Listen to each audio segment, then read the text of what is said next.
এটা একটা নতুন রেসিপি। এটা মানের গোড়া, যেটা আগার অংশ, সেই অংশ, আর এর সাথে রয়েছে আমার ঘটকচুর এই আগাটা। এখন এটা আমি রান্না করতে যাচ্ছি। লবণ দিলাম, এই হলুদ, এটা হচ্ছে আদা জিরা সবগুলো পিষা ঘষা, আর এর সাথে আমি দিয়ে দিচ্ছি পরিমাণ মতো একটু ঝাল। কী কারণে? যদি গলা চুলকায় ঝালটা বেশি দিলাম। আর এর সাথে রয়েছে এই যে আমার তেল।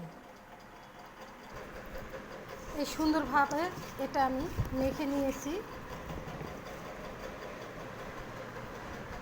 চুলা জ্বালাইছি, এখন দিয়ে দিয়েছি পর্যাপ্ত পরিমাণে পানি, আর এটা ঢেকে দিলাম।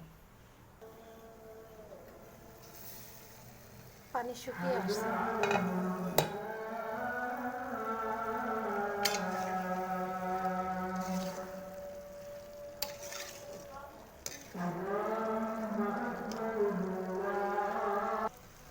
অবশেষে আমার চচ্চড়িটা রান্না হয়ে গেল।